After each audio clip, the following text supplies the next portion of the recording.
this scene right here, we all thought that Rome was pouring out liquor because someone died. And turns out that's his secret sauce for his hamburgers. He pouring beer on his damn meat. And throughout this cookout, inspired by Jerome, this is supposed to be the makeup session for Leon to get back good with Fatback's people. While Leon is there, his girl Wanda pops up trying to dime him out, let him know that he overheard a conversation at the daddy's shelter. And Leon didn't pay her no attention. And she also wants a job. He kind of just mushed her off. He should have listened to what she had to say, but he didn't. And then the meat and taters of this whole scene. This is the fight everybody want to see. Everybody want to see Big Rome against this brother right here. Well, too bad, y'all. It ain't going to happen just yet. And if it do happen, my money's on Rome anyway. Anybody with a Jerry curl and muscles, I'll take them over the other brother that's got a close cut and a herringbone necklace. But this is when they settle the beef. They get some soldiers. Leon is going to pay the money, and they get this brother out the hood who can count numbers like a damn calculator.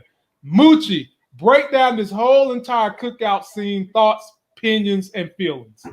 All right. Now, you know the OGs is mad because Fatback is gone.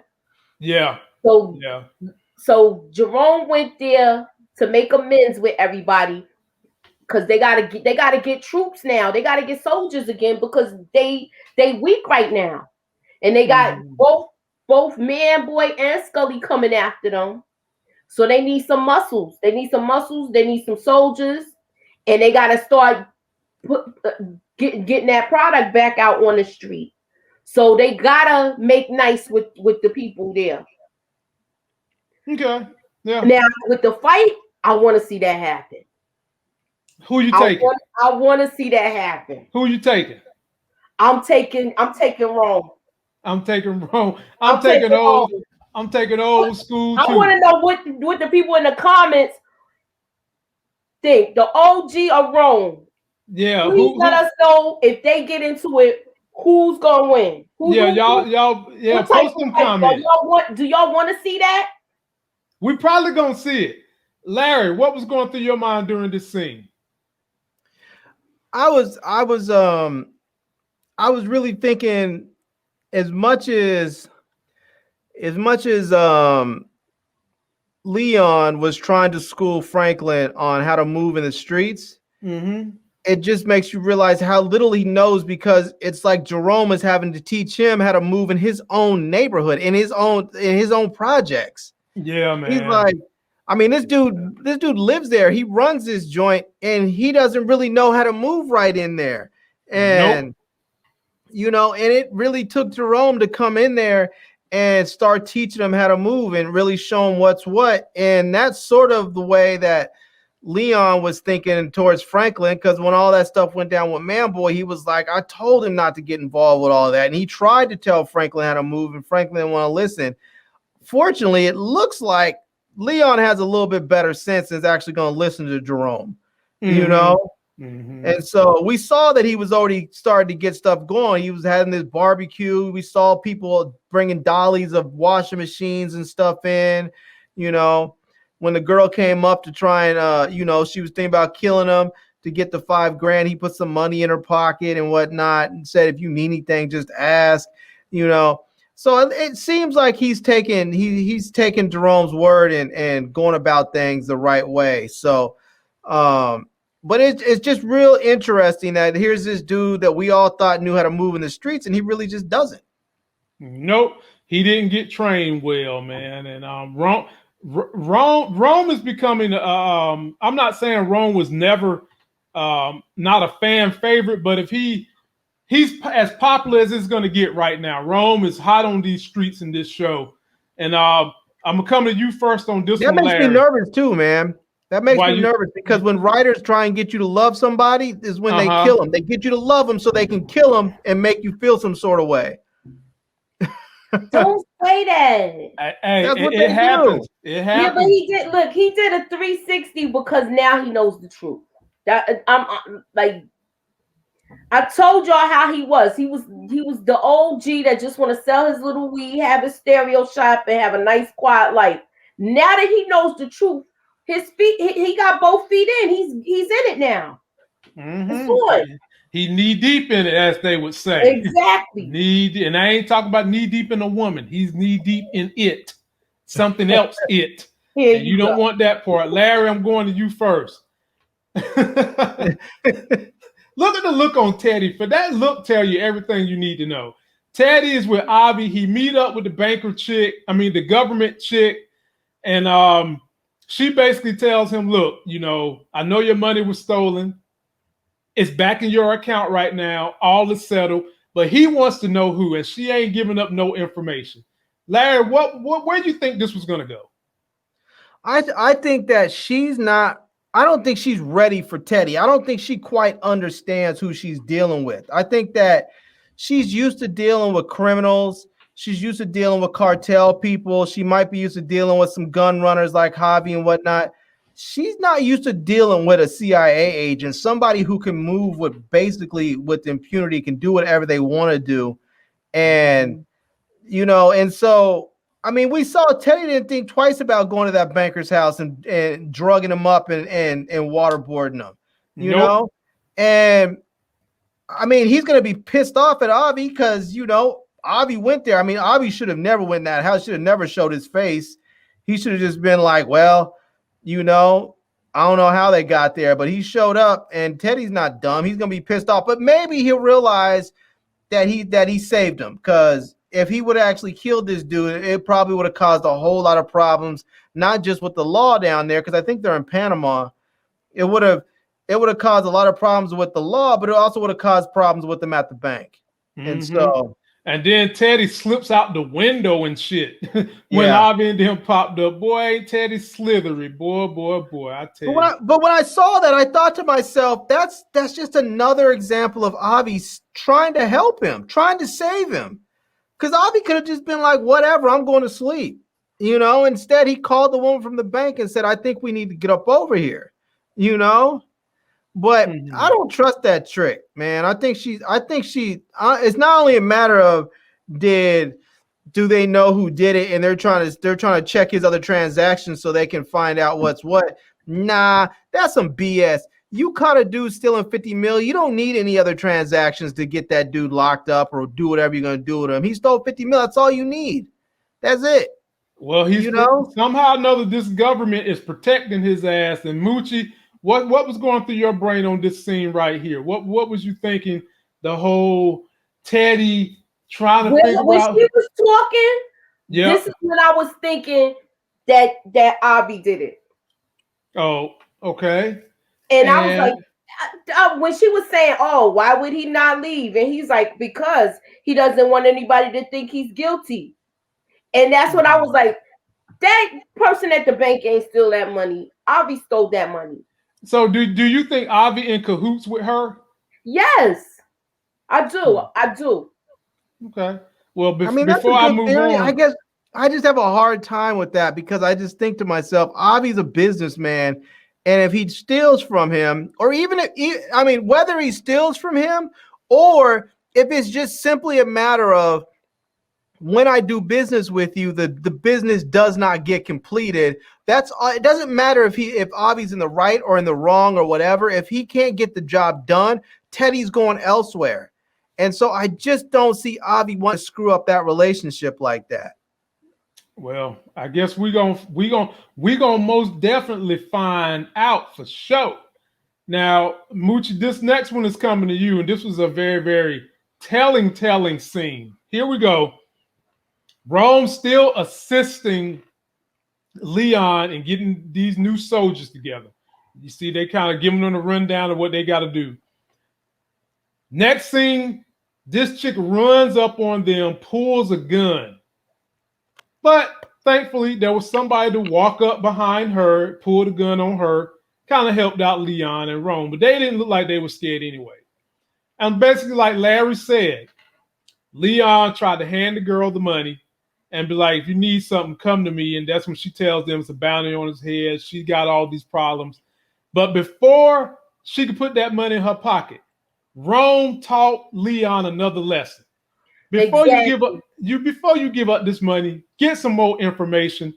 Having said that, Moochie, what was going on in this scene right here? This is how you could tell that he's just muscle. He don't really think everything through all the way. And when he was just going to give her the money and send her on her way. Yeah. No, you got to find out where this threat is coming from. Mm-hmm. Well, you're right. Larry, thoughts? Scene right here. Yeah, I think him giving her money like that was a reaction of guilt. I think he's still feeling guilty about Fatback, and he's being overly generous because, as like Rome said, you need to come in here and take care of these people. That's your job now, is to take care of them. You run this spot, and so you need to take care of them. And I think that was where he was going with that. But the thing that I thought was really cool about this scene was before, Leon made when Jerome was saying something about getting some of the dude's soldiers, and he waved over the calculator dude, and Leon made some remark about I need more than a human calculator or something, and that dude was the one that rolled up behind this chick with a gun to her head and was ready to blast her. I was like, this dude may be smart as hell, but apparently he's willing to put in that work.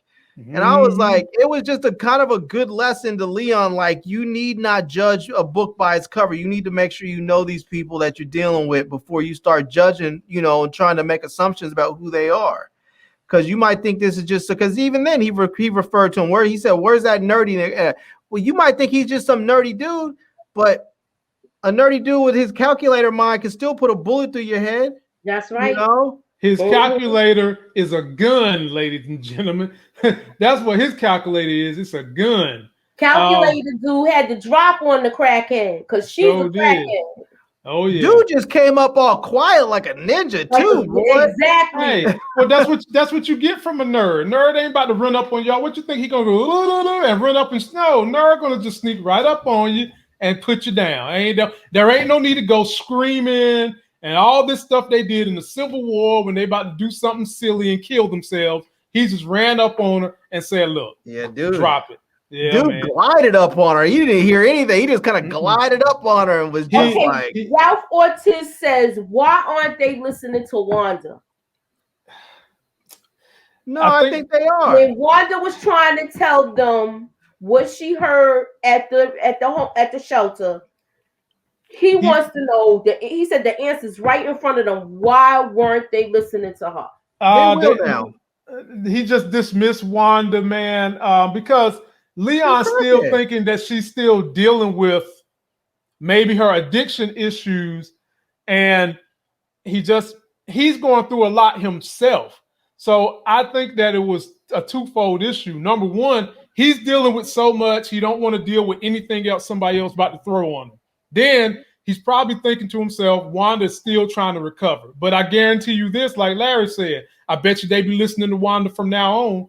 And I think her approach was wrong. If she didn't ask for the money and to get back to work right away, then he probably would have took heed and listened to what she was saying. Yeah. Ladies and gentlemen, Stephen Haskins, I appreciate you, my homie. He's saying Big D was scared of Rome. I can't wait till we get that fight. They know we want to see that fight. And Rome probably kill him. He probably eat that young buck for dinner. We'll see. But it's going to come. All right, people. It's getting deep now. Oh, boy. It's getting deep. This was the lead up to the main climax of this whole episode. They in there talking about strategies, what they're going to do with Leon. Again, Louis is basically wanting to X themselves from Leon, while Rome is like, nah, we're going to take care of him. Then who pops in the room? The mama saying, Franklin, I need to talk to you. And when she popped in that room, the looks on her face told me everything I need to know, which leads us right back to this right here, and we're going to break it down. Think about what we've been through. We have survived massacres in Africa, enslavement, the Middle Passage. We survived Reconstruction, Jim Crow, lynchings, and the ruthless oppression that still continues till this day. But I don't know if we can survive this. This systematic poisoning of our people by the government and by you, son. Killing us all. Don't you see that?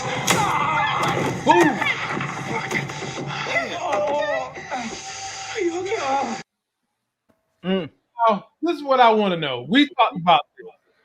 We had a debate, me and Larry. Larry said that she would always pick Franklin over the husband, baby daddy. In that moment, she did not do that. In that moment, she punched Franklin so hard, he was about to have a heart attack. I mean, she straight armed him. She did the. Yeah, I'm trying to figure out, Larry, did he have surgery on his chest or his leg? Because she punched him so hard, homeboy, little bird chest on the wall saying, oh, what the fuck, man? But at the end of the day, you got to respect what that daddy said. You got to respect everything that daddy said. But the way he's going about it, I don't know what more he could. Was he supposed to just disappear, leave his family there? You know, the daddy is trying to not only protect his family, but he's also trying to protect the people in the community. And then if I want to play devil's advocate, I could always say this. Okay, so daddy, you're going to protect the people in the community from this black guy, your son, right? All that's going to happen is the white people going to move in and sell it to him. And, you know, why not y'all make some of the money that they're going to take anyway? And I guess the dad's pride is like this. I don't care what they do. I'm just worried about what my family is doing and getting them to safety. Moochie, we're going to come to you first. Explain this scene, walk through everything you want to walk through about this scene we just watched. He knew Franklin was pissed off because the way he did it, and then came and told them what he did. Because he could have had it was just at the beginning, they were celebrating his birthday, so they was ready to accept him back into the family. Because remember, they was all playing him at an arm's distance. Mm-hmm. And with as far as with Franklin, he was pissed off with him because he told, and he already knows that he had that conversation with Teddy the week before, talking about trying to get out. Mm-hmm. And what he said he would do to him if he tried to get out. Okay, I'm all right. Larry, go through this scene, my brother.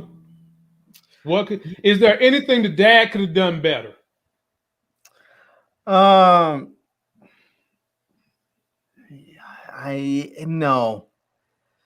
I mean, I want to say that there was, but I can't think of anything, because the reality of it is everything that he's saying is not like Franklin doesn't know it. Franklin knows it. And when he lashed out and hit his dad, he didn't hit his dad because he was necessarily angry with his dad even per se. It was the fact that he can't have what he's doing as far as selling drugs and what's happening with the community and where his dad wants him to go. Those two things just they don't work together. You can't be the good guy and sell the drugs at the same time. And so Franklin was just getting upset because, right, the way he's sort of been living in his own mind is he gets to play the good guy. He gets to give loans to churches and then forgive those loans. You know, he gets to donate money to help run this shelter, but the shelter is in part needed because you destroyed the community, you know? So, I mean, in some respects, he's really just upset because his dad is telling him about himself. He's just reading him, and he doesn't want to hear it. He doesn't want to face the truth about himself, you know? The only thing that I think that could have possibly have happened is if he would have tried to work on the mother more and get the mother to leave. Like if he would have been able to try and get the mother to go. The problem is the mom doesn't want to go either because the mom is up there living her best life, dealing with these politicians and these businessmen. These are people before that she realized didn't want to really deal with her. I mean, if you remembered on the first season when she was working as that property manager for that guy, she was smarter than that guy, you know, but he didn't want to give her the opportunity because all he saw was just some hood chick from the hood, you know, just some black chick from the hood. And she's smart. She knows how to run and how to run things and how to move. And now that she's getting these opportunities, she doesn't want to give them up either. You know? So I don't really think there's anything that Dad could have done. The only thing he could have done is what he did or simply have left. I mean, obviously he could have just stayed there and said nothing and done nothing, but I don't think his conscience would have allowed him to do that. I think if he would have stayed there and said nothing and done nothing, he would have started using again because eventually it would have gotten to him.